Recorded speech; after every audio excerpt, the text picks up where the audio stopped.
Assalamualaikum warahmatullahi wabarakatuh. Waalaikumsalam warahmatullahi Waalaikumsalam wabarakatuh. warahmatullahi wabarakatuh. Ibu Ana mohon izin kami dari mahasiswa Mhm. PPG UAD Yogyakarta tahun 2022 pada kesempatan yang berbahagia ini akan mewawancarai Ibu berkaitan dengan eksplorasi alternatif solusi. Saya akan memulai dari kebetulan Bu, yang saya eksplorasi masalahnya berkaitan dengan perilaku bullying. Nah, hari-hari Mhm. ini kita cukup cukup diberitakan atau bahkan terjadi di beberapa sekolah berkaitan dengan perilaku bullying. Dan setelah kami pelajari ternyata salah satu faktornya adalah adanya ajakan dari teman yang lain juga untuk melakukan bully terhadap korban. Nah, yang kami sebut di sini sebagai konformitas negatif perilaku bullying. Nah, sepengetahuan Ibu sebagai pakar pada kesempatan kali ini, kira-kira apakah perilaku bullying ini bisa di diberikan layanan melalui layanan bimbingan klasikal? Kalau bisa, metode yang bisa digunakan seperti apa, Bu?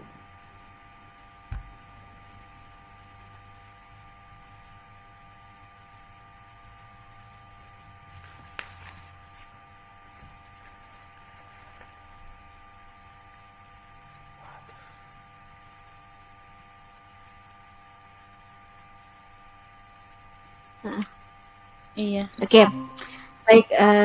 Jadi nanti kalau saya salah menanggapi pertanyaannya, tolong dikonfirmasi ya. Jadi tadi karena sempat keputus dengan fenomena bullying betul. yang terjadi di kalangan peserta didik atau mungkin secara umum semakin marak. Apakah bisa ditangani seperti itu Bu Siva dan Pak Sofian ya, Ya, melalui Ya, layanan bimbingan klasikal begitu ya? betul, iya Bu. Bu, betul.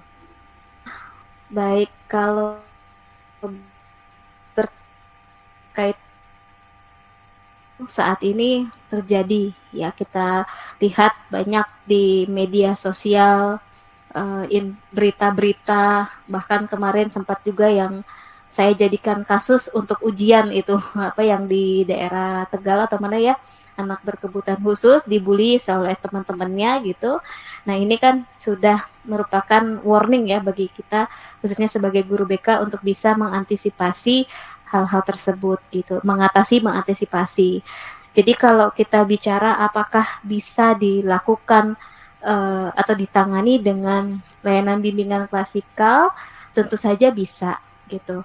Kalau kalau misalnya gini, fungsi BK itu kan ada 5 ya, untuk pemahaman, kemudian Pencegahan. untuk pencegahan, pengembangan pemeliharaan, pengentasan, dan advokasi. Nah, sehingga dalam mengaplikasi layanan BK tentunya kita tidak lepas dari fungsi tersebut gitu, bahwa adanya BK untuk bisa mencegah adanya bullying gitu kan ya Bapak Ibu ya, Betul. mencegah adanya bullying. Maka melalui layanan bimbingan klasikal kita bisa memberikan layanan informasi atau mungkin penguasaan konten ya, untuk bisa mencegah anak-anak kita ini terjerumus lah dalam tanda kutip uh, terkait atau apa ya, dengan tindakan bullying gitu. Satu, untuk pelaku ya. Jadi dari layanan bimbingan klasikal ini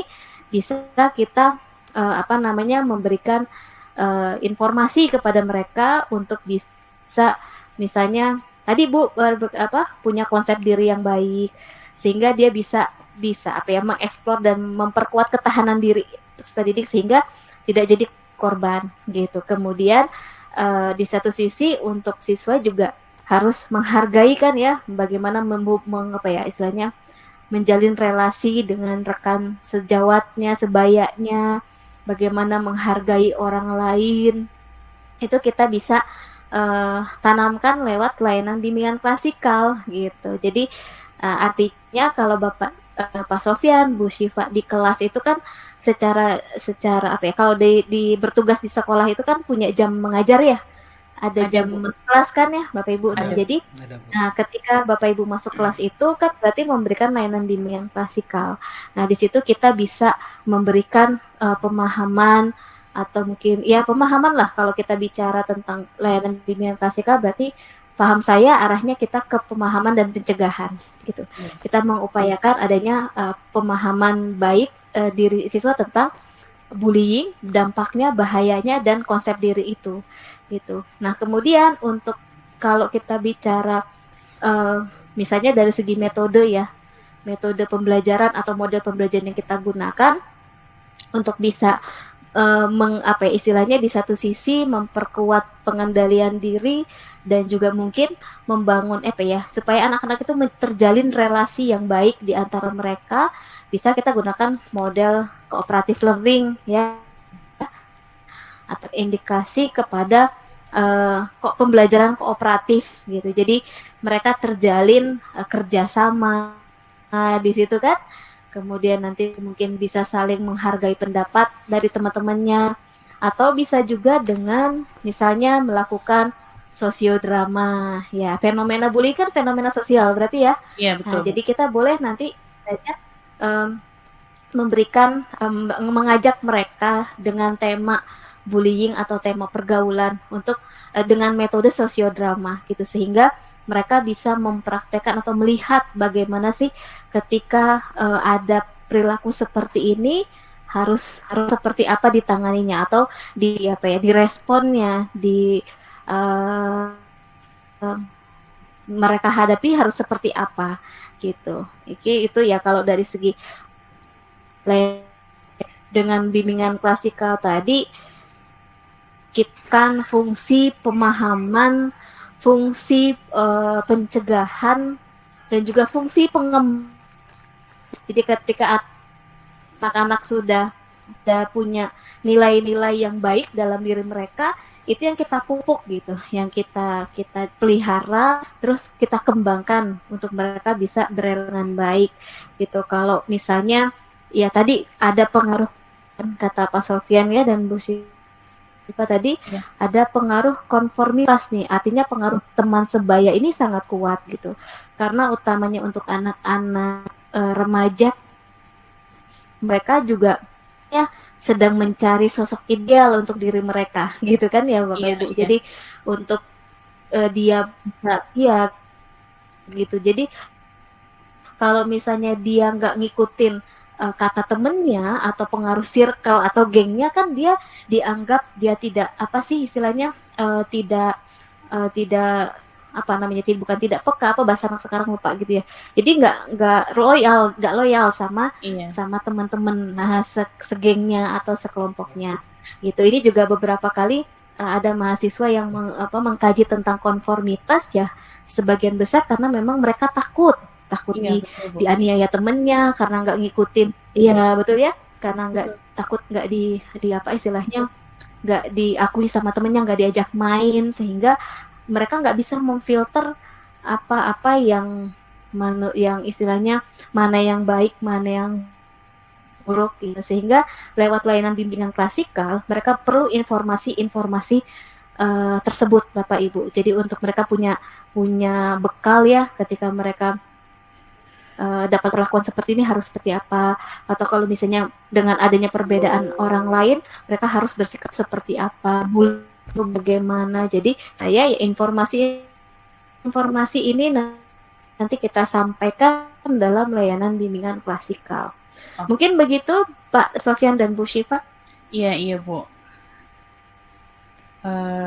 Jadi lebih ke kita diberikan dulu informasinya dulu gitu ya Bu ya, dikuatkan dulu di informasinya, karena memang kejadian anak-anak juga jarang ada yang tahu bullying itu apa, kayak apa sih bentuknya gitu ya Bu ya, dampaknya terutama mereka juga menganggapnya karena kalau di sekolah itu jadi kelihatannya kan cuman bercanda Bu, nggak maksud bullying seperti itu. Jadi anak-anak belum bisa membedakan antara bullying dengan bercanda itu seperti apa. Memang seperti itu gitu kondisi di sekolah itu Bu. Iya betul.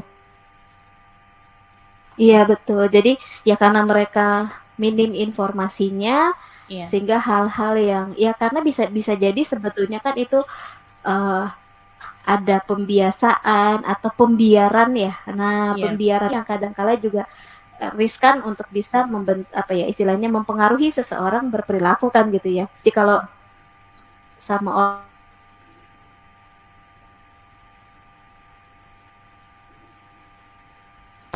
uh, ngatain anak orang, nah ini yang jadi akhirnya juga apa ya membentuk perilaku mereka gitu. iya, Uh, Salah satu landasan plan BK dalam BK itu kan landasan sosiokultural ya. Jadi bagaimana kondisi sosial di mereka yang tentunya akan mempengaruhi tingkah laku individu gitu. iya, Mungkin itu sih dari saya. iya, Mm-mm. siap. Eh, gimana Pak Sofyan? Oke, lanjut Bu ke Iya, bimbingan bimbingan kelompok. kelompok barangkali Bu, apakah dalam setting bimbingan kelompok juga bisa dilaksanakan dan kira-kira metodenya yang dapat digunakan itu apa gitu Bu? Oke, untuk BKP sangat mungkin bisa dilakukan ya. Kalau bimbingan kelompok kan apa ya sifatnya mengandalkan atau menggunakan dinamika kelompok ya.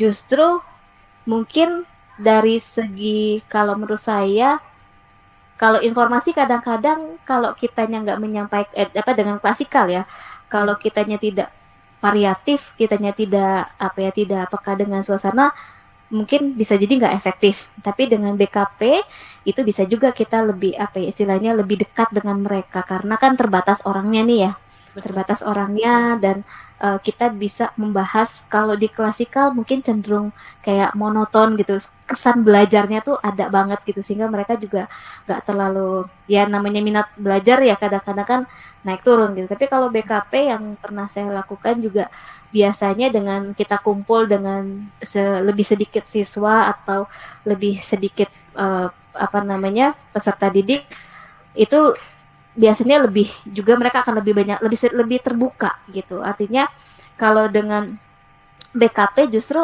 menariknya mereka bisa membahas dari berbagai macam sudut pandang gitu. Tinggal kita berikan topik, misalnya topiknya topik tugas berarti ya karena kalau membahas bullying misalnya topik tugas kita mereka diminta untuk berpendapat. Jadi kalau kami biasanya menggunakan teknik atau analisis BMB3 gitu. Jadi berpikir tentang bullying, apa yang kamu ketahui, apa yang kamu pikirkan kan, gitu. Kemudian bagaimana mengungkap perasaan mereka. Kalau kamu jadi korban, seperti apa rasanya? Kalau misalnya jadi pelaku, apa yang terjadi? Nah, itu yang dari BKP biasanya mereka lebih, kalau menurut saya ya, walaupun tidak menutup kemungkinan layanan lain juga mereka bisa antusias tergantung bagaimana pemimpinnya sebetulnya ya bagaimana gurunya, kalau BKP bagaimana PK-nya juga, pemimpin kelompoknya gitu. Nah, jadi dengan BKP pun akan sangat mungkin bisa dilakukan untuk mencegah atau mengatasi bullying gitu. Jadi dengan BKP justru mereka akan lebih biasanya lebih menarik apalagi bahasanya juga kalau BKP itu kan biasanya topik-topik yang sedang viral gitu ya. Ya, Misalnya tadi topik yang dibahas misalnya yang anak ABK di Tegal gitu.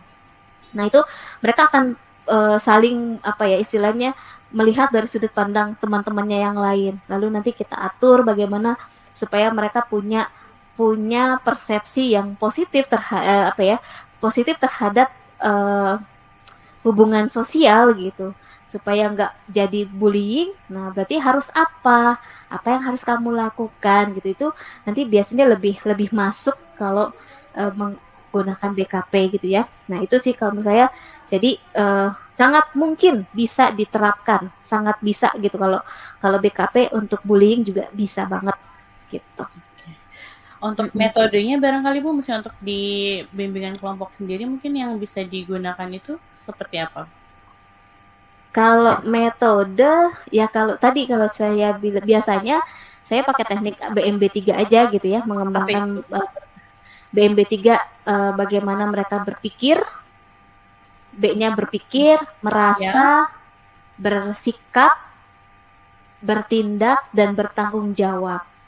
oke.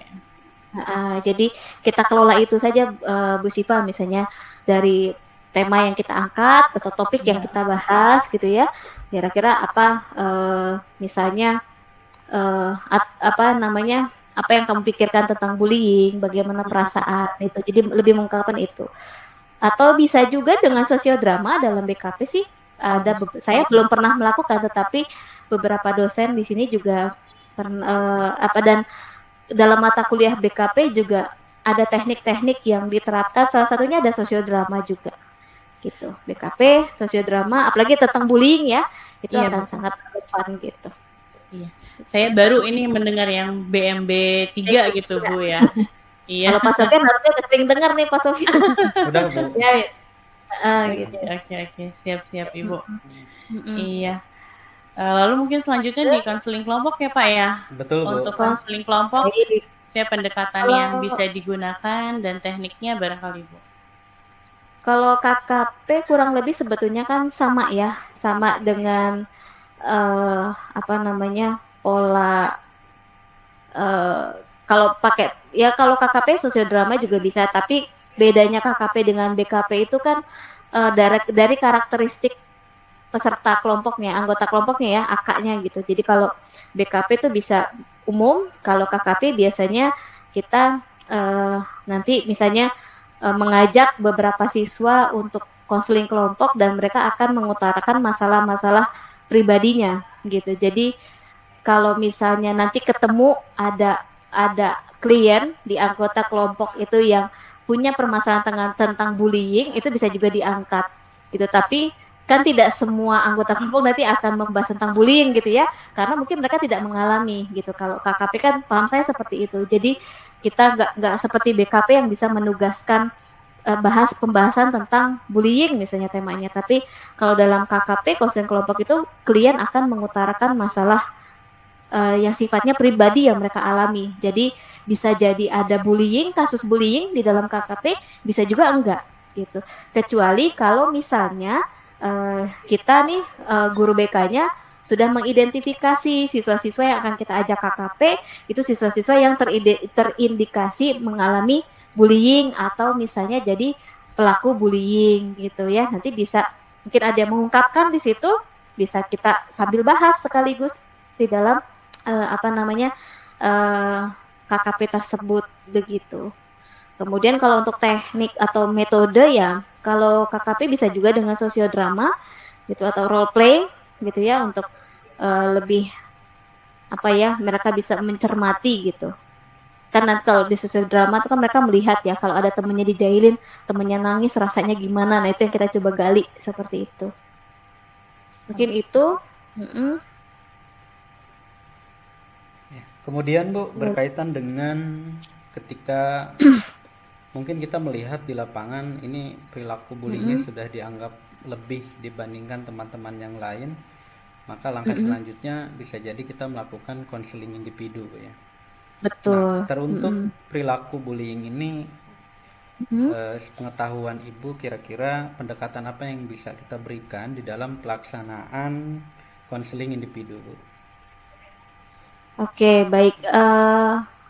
Kalau secara individu, yang pertama ya saya bisa variatif sebetulnya tergantung nanti ungkapan masalah yang kita temukan kan gitu ya. Jadi apa yang melatar belakangi si pelaku misalnya ya, si pelaku untuk bisa melakukan tindakan tersebut tuh apa. Jadi apakah dia dulu pernah trauma kan?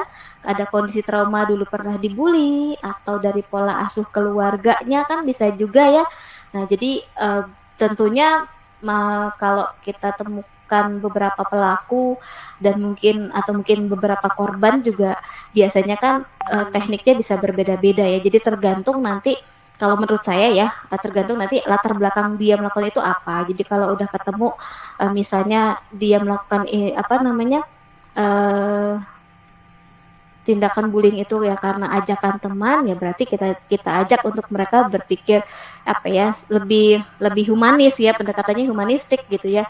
Bagaimana sih berkaitan dengan memanusiakan manusia, bagaimana berelasi dengan rekan sesamanya.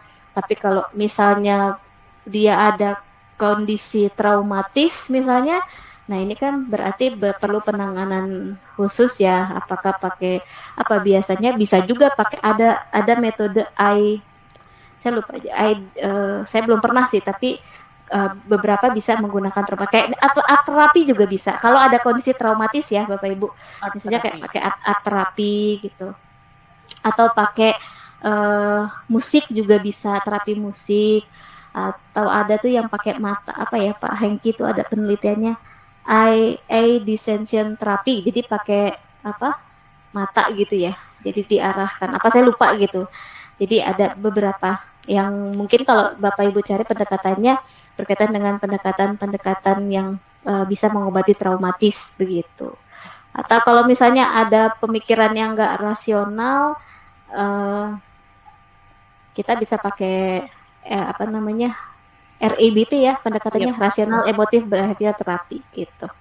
Karena ada behavior perilaku yang nggak normatif tadi kan, behaviornya berarti kita bisa pakai REBT pendekatannya. Begitu mungkin Bapak Ibu. Iya. Selanjutnya Bu, ini berkaitan dengan karir Bu ya.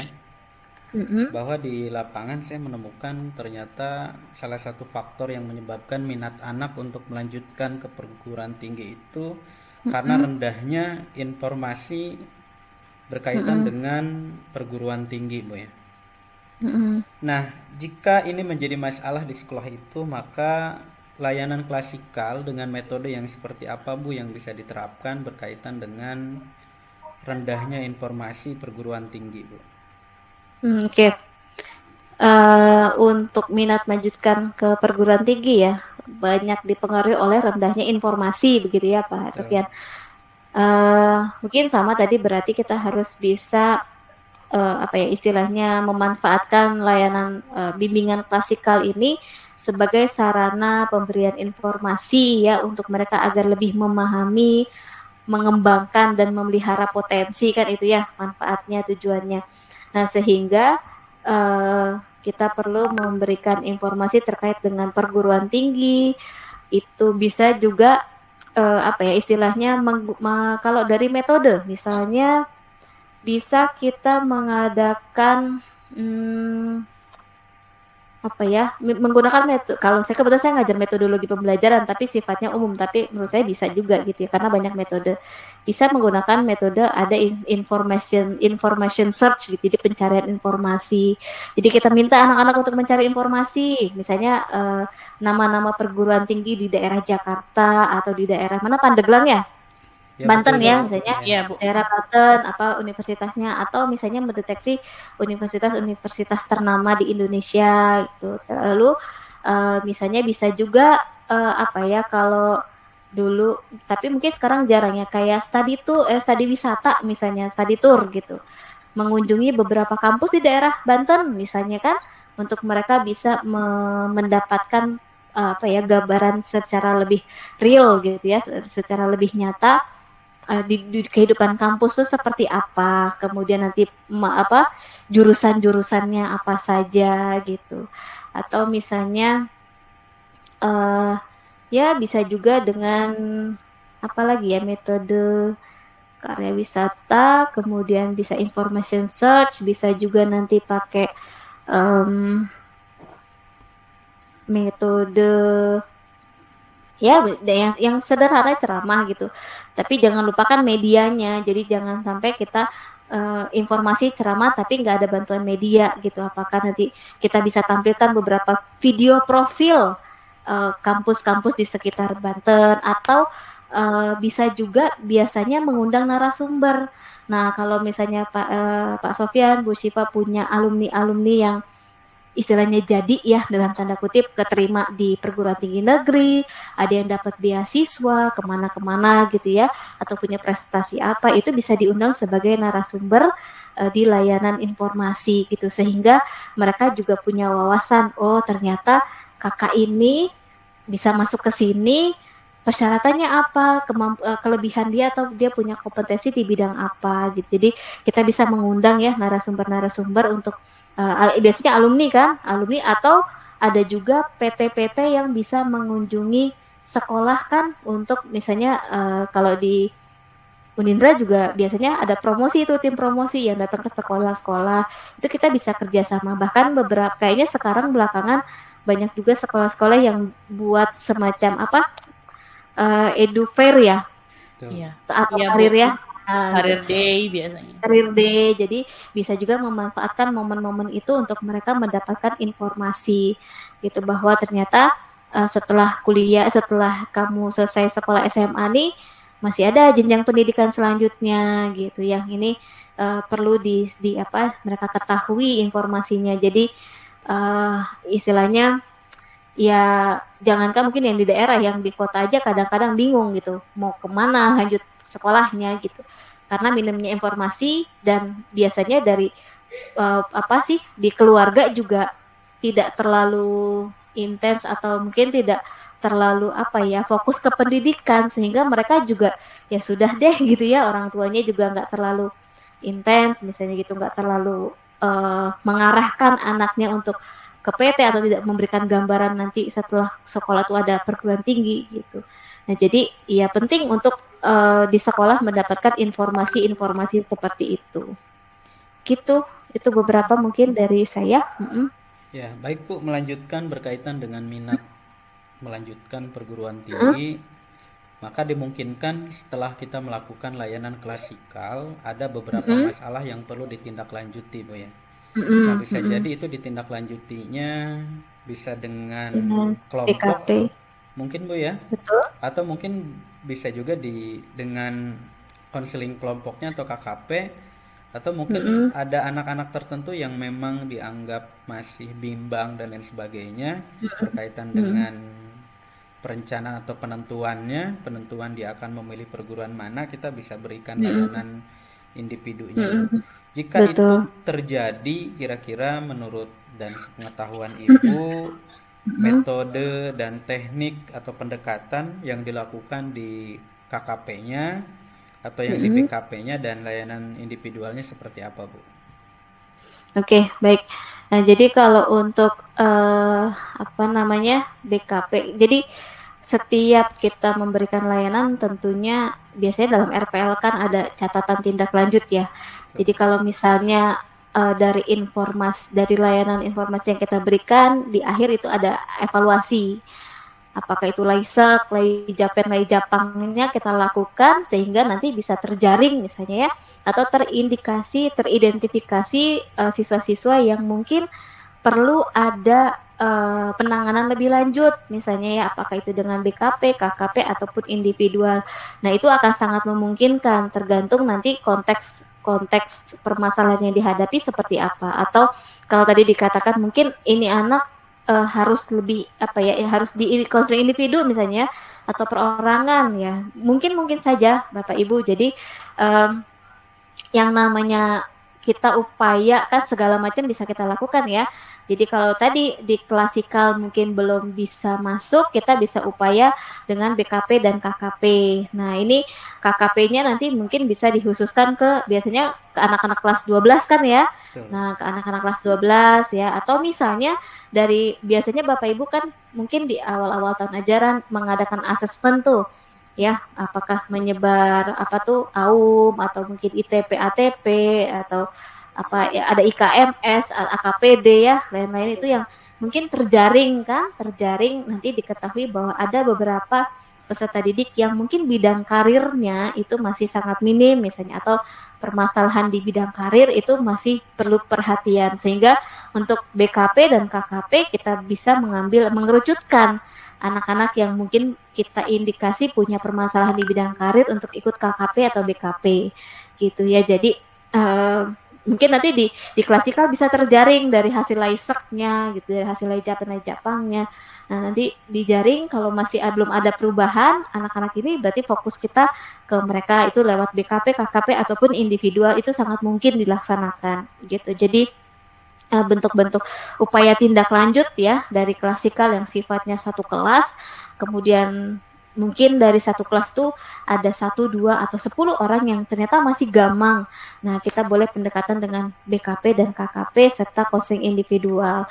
Nah, jadi balik lagi tentunya kalau ditelusuri kadang-kadang minat melanjutkan ke PT bukan hanya sekedar permasalahan minimnya informasi gitu ya, tapi bisa jadi karena memang dia nggak tertarik, dia lebih tertarik sama kerja atau mungkin karena apa kondisi ekonomi ya, sehingga dia nggak terpikir untuk melanjutkan studi, tapi terpikirnya untuk melanjutkan kerja misalnya gitu karena tuntutan keluarga dan lain sebagainya.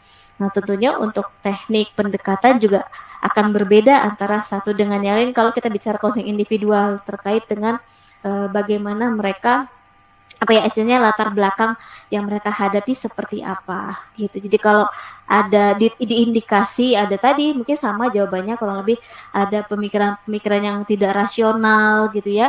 Bisa kita pakai konseling REBT, pendekatan REBT gitu, rasional emotif behavior therapy, atau mungkin kalau misalnya dia menganggap rendah dirinya, kan ada gitu ya Bu, saya ini aduh sulit kalau mau kuliah, kemampuan saya cuma segini, saya nggak bisa apa-apa gitu, matematika saya nggak bisa ya, artinya kan apa namanya apa ya self ini dia rendah gitu ya gitu, jadi dia menganggap dirinya tuh lemah gitu, menganggap dirinya rendah. Nah sehingga itu yang perlu kita bangkitkan kan, kita kembangkan ya, misalnya dengan ya kalau dia berkaitan dengan pola pikir bisa juga pakai teknik cognitive restructuring gitu, jadi membangun apa ya kayak kemampuan berpikir kalau dia selama ini punya pemikiran tuh aneh-aneh, kita restruktur pemikirannya gitu.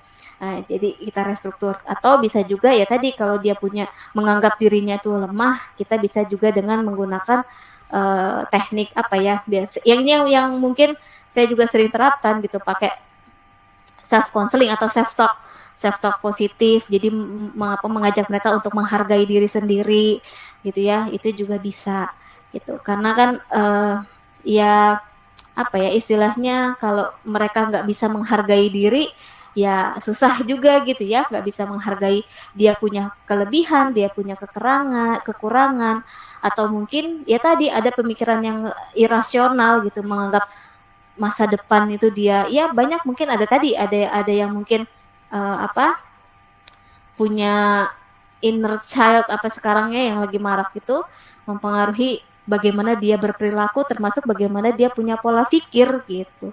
Jadi kadang-kala macam-macam kalau misalnya hanya berkaitan dengan rendahnya informasi, nah berarti dalam konseling individual pun kita bisa memberikan informasi, itu teknik juga apa pemberian informasi ya, itu teknik dasar kan ya, jadi pemberian informasi bisa kita juga berikan kalau diindikasi mereka pakai apa ya istilahnya minim informasi gitu, atau kita bisa juga misalnya menggunakan bantuan kegiatan pendukung ya, misalnya pakai ada pinjaman pustaka, jadi buku-buku yang mungkin ada nggak kira-kira buku-buku yang berkaitan dengan apa ya pemilihan studi lanjut gitu, nanti kan ada kalau nggak salah ya melanjutkan kuliah kemana, mungkin buku-buku motivasi seperti itu yang akhirnya menggugah mereka untuk bisa punya pandangan masa depan gitu.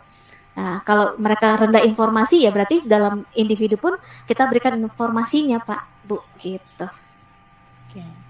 Oke. Ya, baik Bu. Selanjutnya baik. Bu Siva. Iya, mungkin saya tadi permasalahannya sudah dijelaskan sedikit di depan. Jadi dari hasil identifikasi permasalahan, lalu ke pengembangan penyebab, eksplorasi penyebab dan akar masalah. Di sini saya mengambil permasalahannya konsep diri, Bu. Jadi memang yang terjadi di anak-anak itu dilihat dari hasil asesmen, lalu kemudian dari kita aktivitas di kelas sehari-hari begitu ya Bu ya.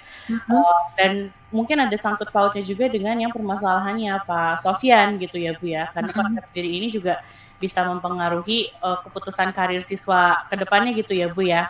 Nah, yang sangat terlihat di permasalahan konsep diri siswa di sekolah saya ini tuh anak masih kesulitan untuk menilai kelebihan dan kekurangan dirinya sendiri itu seperti apa.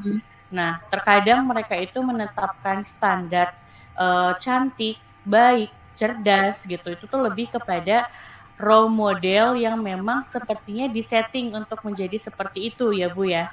Jadi dia berharap bahwa saya harus seperti Raisa, misalnya saya pengennya jadi seperti Raisa atau dan yang lainnya gitu, sedangkan kondisi dianya mungkin tidak sama dengan Raisa gitu. Jadi kan ada ketidakseimbangan ya Bu ya dari harapan dia untuk menjadi seseorang dengan kenyataan dirinya seperti itu Bu. Nah, ini juga mungkin disebabkan karena yaitu kurangnya kemampuan anak-anak dalam menilai kelebihan dan kekurangan dirinya sendiri. Nah, untuk bimbingan klasikal gitu Bu, dalam hal setting klasikal gitu, kira-kira metode seperti apa Bu yang dapat digunakan untuk memperbaiki atau misalnya meningkatkan kemampuan konsep diri siswa gitu dalam hal menilai diri sendiri seperti itu bagaimana Bu? Oke, baik Bu Siva. Terkait dengan konsep diri ya, layanan bimbingan klasikal. Kalau dalam paham saya begini, tadi saya mungkin sudah sedikit saya jelaskan bahwa kalau di kami biasanya membahasakannya kan layanan konseling format klasikal. Jadi ada 3 layanan Bu yang kami ada 3 layanan yang bisa disajikan dalam format klasikal. Jadi ada informasi, ada penguasaan konten, ada orientasi begitu ya. Nah, itu 3 layanan yang bisa kita sajikan dengan format klasikal. Nah, kalau misalnya tadi mungkin dari untuk penguatan konsep diri tentunya kita perlu memberikan informasi ya. Biasanya materi konsep diri itu menjadi bagian gitu ya. Dari mereka kan pasti ada tuh materi tentang konsep diri, terus mungkin bakat minat itu kita tetap perdalam melalui layanan klasikal. Kemudian bisa juga nanti kita mengadakan layanan penguasaan konten Bu gitu. Jadi kalau penguasaan konten itu kan layanan yang diberikan untuk membantu siswa menguasai konten tertentu ya atau keterampilan tertentu. Jadi termasuk nanti bagaimana dia bisa percaya diri, ya kan? Nah, itu bisa nanti lewat dilatih dengan layanan penguasaan konten. Nah, kira-kira Ibu nanti bisa merunut atau mengurai gitu ya. Kira-kira konsep diri ini indikatornya apa? Mereka harus bisa punya apa, menguasai apa, skill apa yang harus mereka kuasai. Nah, jadi bisa kita latih dengan konsep diri tadi, dengan PKO ya, penguasaan konten gitu. Nah, kemudian kalau mungkin di satu sisi karena tadi saya dengar mereka masih minim kesulitan untuk menilai kemampuan diri sendiri, mungkin ini juga perlu dibantu dengan adanya asesmen secara tes gitu, tes IQ ya, tes psikologi atau mungkin tes bakat minat yang mereka supaya mereka tahu gitu bahwa mereka punya potensi di bidang ini gitu ya. Mereka kan kalau sekarang saya lihat di hasil tes IQ itu sudah banyak lebih informatif gitu, artinya banyak sekali yang diungkap gitu, sampai bahkan prediksi dia bisa kuliah atau enggak tuh udah kelihatan dari hasil tes tuh kalau nggak salah gitu ya. Jadi termasuk style learningnya ketahuan, mereka punya apa di situ. Bahkan saya pernah, jadi waktu itu ada salah satu teman minta dibacakan, ini gimana sih bacanya gitu ya, bacanya gimana, karena dia orang awam, sebagai orang tua pengen tahu ini bacanya gimana sih, tolong dong diterangin gitu. Jadi saya lihat bahwa sekarang dibanding saya dulu waktu zaman saya tes IQ ya cuman begitu doang kan ya informasinya gitu. Jadi ya cuman kayak lebih ke ya IQ-nya berapa, terus sikapnya apa gitu. Kalau sekarang lebih banyak yang digali kayaknya di dalam hasil tes IQ gitu. Jadi termasuk potensi untuk melanjutkan studi lanjut itu ada di situ di dalam hasil tes itu gitu. Kemudian ya style learningnya kelihatan, sampai di situ ada kolom ya di dalam tes IQ itu untuk mengungkapkan harapan gitu. Nah di situ jadi saya lihat punya teman saya gitu, jadi si anak ini merasa dia terkekang oleh orang tuanya gitu. Jadi saya informasikan, nih anakmu merasakan ini, apa emang iya betul? Iya sih gitu gitu. Jadi saya komunikasikan. Nah, jadi dengan adanya tes-tes tersebut, Bu Siva dan mungkin Pak Sofyan bisa juga nanti sebagai sarana untuk kan kita punya layanan penempatan dan penyaluran gitu ya. Nah, itu bisa dimanfaatkan untuk itu, menggali potensi mereka, kemampuan mereka punya. Saya suka bercanda sama mahasiswa gini, banyak loh sekarang orang-orang yang ditanya kelebihannya apa nggak tahu gitu. Cuma taunya, aduh saya kurangnya banyak bu, gitu. Kelebihannya berat badan, misalnya. Itu bercandaan saya sama mereka gitu. Iya, iya. Saya kekurangan uang bu, cuma kelebihan ini. Nah jadi even mereka kadang-kadang Bu Sipa ketika sidang nih kita tanya, Kak kamu udah di akhir nih ya, di sidang skripsi waktu itu pernah sekali saya tanya, setelah ini mau ngapain gitu, lulus dari sini mau ngapain, mau kerja di bidang, mau kerja di mana, mau buat apa gitu ya. Ya mereka masih banyak, ada beberapa yang nggak tahu Bu, loh ini udah sidang nih saya gimana nih, lulusnya apa enggak nih gitu kan, ini udah sidang nih saya lulusin apa enggak nih, wah mau di sarjana kok masih nggak tahu sih mau ngapain. Nah jadi even mereka sudah mahasiswa, udah semester akhir kadang-kadang masih abu-abu gitu. Iya.